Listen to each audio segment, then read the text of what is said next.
시계를 딱 2년 전으로 되돌려 봅시다. 그야말로 광기의 시대였죠. 새벽 4시부터 진을 치고 대기표 전쟁을 치러야 겨우 손에 넣을 수 있었던 물건이 있습니다. 당시 출고가만 해도 무려 150만 원에 달했던 하이엔드 텐트 이야기입니다. 돈이 있어도 못 구하던 그 귀하신 몸이 현재 중고거래 앱에서 얼마에 거래되는지 짐작이 가십니까? 고작 80만 원입니다. 음악 반토막 난 시세보다 더 섬뜩한 건 시장의 반응입니다. 수요가 완전히 증발해버렸습니다. 며칠이 지나도 조회수만 덩그러니 찍힐 뿐 구매 의사를 밝히는 찜 버튼은 0입니다. 음악 판매자는 애가 타죠. 결국 울며 겨자 먹기로 70만 원, 아니 60만 원까지 호가를 낮춥니다. 허나 채팅창은 여전히 묵묵부답입니다. 이것이 현재 대한민국 중고시장을 강타한 소비 빙하기의 민낯입니다. 한때는 성공한 중산층의 전유물이자 주말의 특권이었던 고가 레저 장비들이 이제는 집안 공간만 차지하는 애물단지로 전락해 거실 구석에서 먼지를 뒤집어 쓰고 있습니다. 그 뜨거웠던 소비 심리는 대체 어디로 사라진 걸까요? 대한민국을 용광로처럼 달궜던 레저 붐은 어째서 이토록 허무하게 식어버린 걸까요?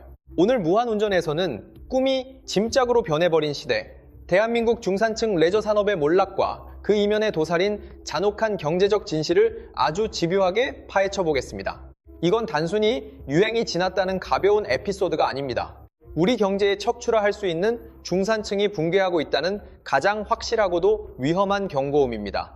지금부터 우리가 애써 외면해왔던 레저 산업의 거품 붕괴 과정을 하나하나 짚어보겠습니다. 자, 여러분은 한국의 골프하면 어떤 이미지가 떠오르십니까?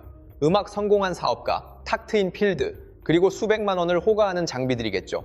하지만 냉정히 말해 한국 골프 시장은 개인의 순수한 열정으로 큰 게 아닙니다.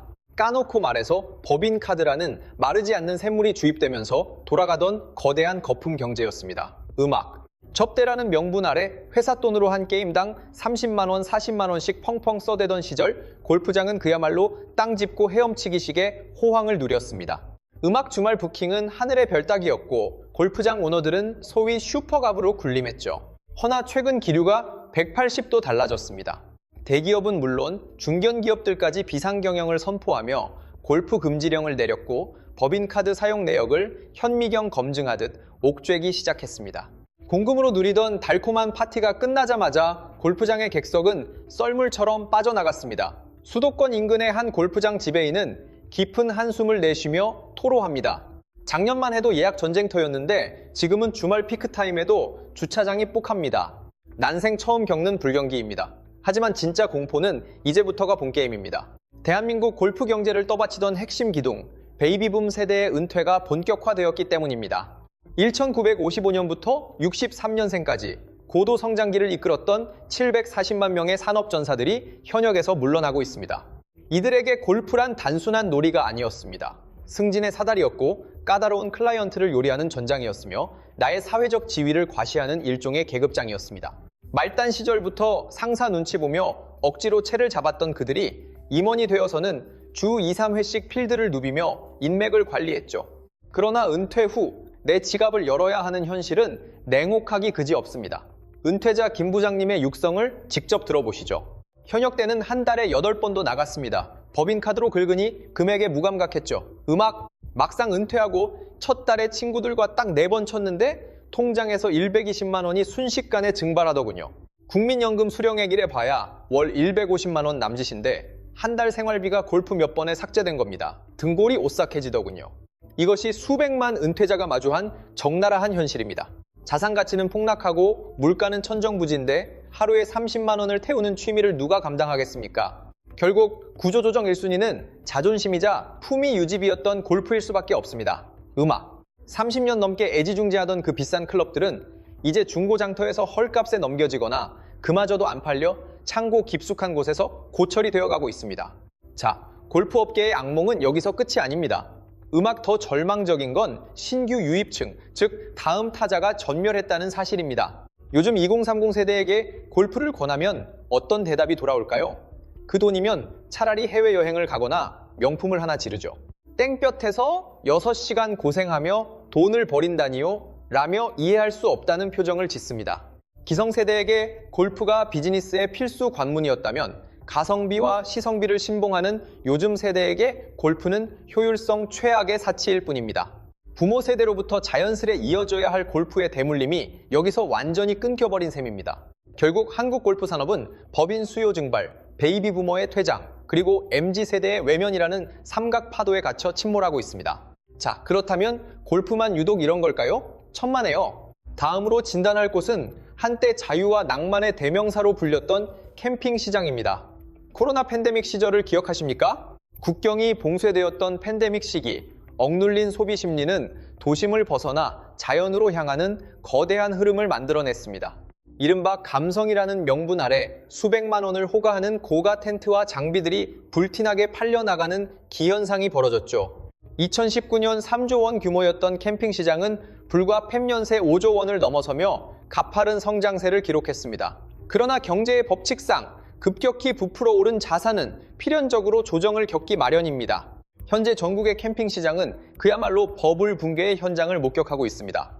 여기에는 국내 레저업계의 고질적인 병폐인 공급자의 오만이 기름을 부었습니다. 수요가 폭발하자 캠핑장 운영주들은 노골적인 가격 인상을 단행했습니다. 불과 몇 해 전 1박에 3만 원 수준이던 이용료는 7만 원, 8만 원까지 치솟으며 비상식적인 가격표를 달았고 급기야 주말에는 최소 2박 이상만 예약을 받는 강매 행위까지 서슴지 않았습니다. 금요일 퇴근 후 토요일에 복귀하려는 직장인들에게 일요일까지 포함된 3일치의 요금을 강제로 징수하는 구조가 고착화된 것입니다. 게다가 카드 결제를 거부하고 현금 영수증 없는 무자료 거래를 강요하는 탈세 행위도 만연했습니다. 하지만 시청자 여러분, 시장은 냉정하고 소비자는 합리적입니다. 공급자의 횡포에 지친 소비자들은 결국 계산기를 두드리기 시작했습니다. 이 비용이면 쾌적한 룸서비스가 제공되는 호텔이나 리조트를 선택하지 굳이 내 돈을 내고 야외에서 고생할 이유가 없다는 회의론이 시장을 지배하게 된 것입니다. 이미 버블이 꺼진 일본의 선행 지표를 보면 상황의 심각성이 명확히 드러납니다. 캠핑계의 명품으로 불리던 일본 기업 스노우피크를 기억하십니까? 한때 시가총액 수천억 원을 자랑하던 이 우량 기업의 순이익은 최근 99%나 증발하며 추락했습니다.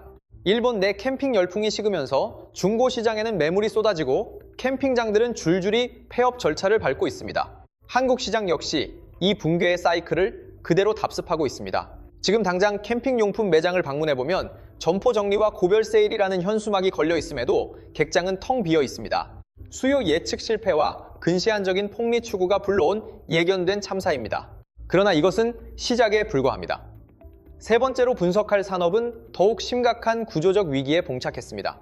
바로 겨울 레저의 상징이었던 스키 산업입니다.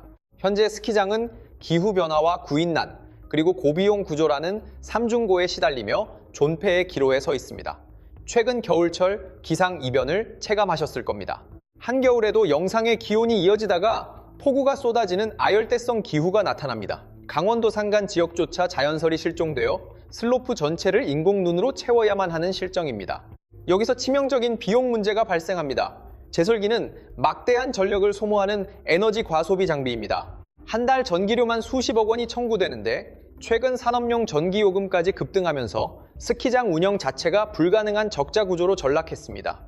이러한 비용 상승분은 고스란히 소비자 가격에 전가되었습니다. 쌓인 가족 기준으로 주말 스키 여행을 계획하면 150만 원에서 170만 원이라는 거액이 소요됩니다. 일반적인 직장인의 월 급여 절반이 단 3일간의 휴가 비용으로 증발하는 셈입니다. 엎친 데 덮친 격으로 인력 수급도 불가능해졌습니다. 영하 10도의 혹한 속에서 최저임금을 받으며 고된 노동을 하려는 청년 인구가 소멸했기 때문입니다. 안전요원 부재와 식음료 매장의 인력 공백으로 서비스 품질은 바닥을 치고 있습니다. 비용은 오르는데 만족도는 떨어지니 합리적인 소비자들은 엔저 현상을 기회 삼아 일본으로 발길을 돌립니다. 국내의 비싼 인공눈 슬로프에서 인파에 시달리느니 차라리 비슷한 예산으로 일본 띵카이도의 최상급 천연 설지를 즐기겠다는 것이 소비자의 냉철한 판단입니다. 실제로 국내 18개 스키장 중 상당수가 이미 경영난으로 문을 닫았고 생존한 곳들마저 사업 철수를 검토하고 있습니다. 과거 은빛 설원의 낭만은 이제 감당할 수 없는 부채와 적자의 또추로 변질되고 말았습니다. 네 번째로 주목할 몰락의 현장은 한때 도로를 점령했던 자전거 산업입니다. 팬데믹 당시 한강변을 가득 채웠던 수천 명의 로드바이크 동호인들을 기억하실 겁니다. 자전거 한 대 값이 1,000만 원을 상회하고 헬멧과 전용 의류까지 갖추면 소형 중고차 가격과 맞먹는 과시적 소비가 유행했습니다.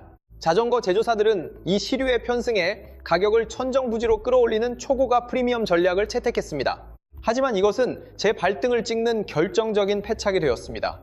신규 진입자가 감당할 수 없을 만큼 진입 장벽을 높여버린 결과 자전거는 소수 부유층만의 고립된 취미로 전락했고 신규 유입은 완전히 끊겼습니다. 그 후폭풍은 참혹합니다. 국내 주요 자전거 기업들은 수십억 원대의 영업 적자를 기록하며 생존 위기에 직면했습니다. 수천만 원을 호가하던 자전거를 40% 할인해도 구매자가 없습니다. 이유는 명확합니다. 대중들이 보여주기식 소비의 허상을 깨달았기 때문입니다. 고가의 장비로 남의 시선을 의식하는 허례허식 대신 경제적이고 효율적인 대안인 러닝으로 트렌드가 이동했습니다. 운동화 한 켤레면 어디서든 가능한 러닝으로 레저 인구가 대거 이탈한 것입니다. 한강변의 자전거 전문점 대표들은 이제 본업을 포기하고 배달 대행이나 일용직으로 생계를 이어가는 실정입니다. 음악 과도한 가격 거품과 허영심이 빚어낸 시장의 비극적인 결말입니다. 다섯 번째 사례는 중년 남성들의 마지막 취미로 불리던 낚시 산업입니다. 낚시 인구가 700만 명을 돌파했다는 통계적 착시가 존재하지만 실상을 파고들면 산업의 기반이 무너지고 있음을 알 수 있습니다. 전국의 내륙 낚시터는 사실상 인구 고령화의 직격탄을 맞은 현장입니다. 방문객 10명 중 9명이 50대 이상의 중장년층입니다. 20, 30대 청년층의 유입은 다 합쳐도 10%에 미치지 못하고 있습니다. 소위 시성비를 따지는 요즘 세대에게 낚시는 투입 시간 대비 효율이 극도로 낮은 취미일 뿐입니다. 15초짜리 숏폼 영상이 주는 즉각적인 도파민 자극에 길들여진 이들에게 물고기 한 마리를 낚기 위해 5시간 넘게 찌만 바라보는 행위는 인내심 테스트가 아닌 고문에 가깝습니다. 음악 낚시터 운영자들의 시름도 깊어지고 있습니다. 주말 대목에도 손님 10명을 채우기가 버겁습니다. 월 매출 300만 원만 찍어도 감지덕질하지만 임대료와 시설 유지비를 제하고 나면 손에 쥐는 수익은 사실상 제로에 가깝습니다. 설상가상으로 동물권에 대한 사회적 인식이 강화되면서 낚시를 레저가 아닌 동물 학대로 규정하는 시선까지 확산되고 있습니다. 물고기의 입에 날카로운 쇠바늘을 꽂으며 희열을 느끼는 것이 잔인하다는 비판입니다. 세대 간의 단절과 가치관의 급변 속에서 낚시라는 전통적인 여가 문화는 이제 소멸의 단계로 진입했습니다. 40년 넘게 한자리를 지켜온 낚시 용품점들이 하나둘씩 폐업 현수막을 내걸고 재고 땡처리에 나선 모습은 시대의 저템을 보여주는 씁쓸한 단면입니다. 그렇다면 지금 무너지고 있는 5가지 대표 레저 산업을 관통하는 핵심 원인은 무엇일까요? 바로 우리 경제를 지탱하던 중산층의 붕괴입니다. 불과 10년 전만 해도 평범한 직장인이 주말 골프를 즐기고 여름엔 가족과 오토 캠핑을, 겨울엔 스키장을 찾는 것이 중산층의 표준적인 라이프 스타일이었습니다. 우리는 그것을 당연히 누려야 할 삶의 질이라고 믿었습니다. 그러나 작금의 현실은 처참합니다. 부동산 가격은 천정부지로 치솟았고 자녀 사교육비와 노후 자금 압박까지 더해지며 여가 생활은 사치 중의 사치가 되어버렸습니다. 내 월급만 빼고 모든 물가가 오르는 인플레이션의 공포 속에서 중산층은 가장 먼저 자신의 취미와 꿈을 구조조정하기 시작했습니다. 산업의 몰락은 단순한 트렌드 변화가 아닙니다.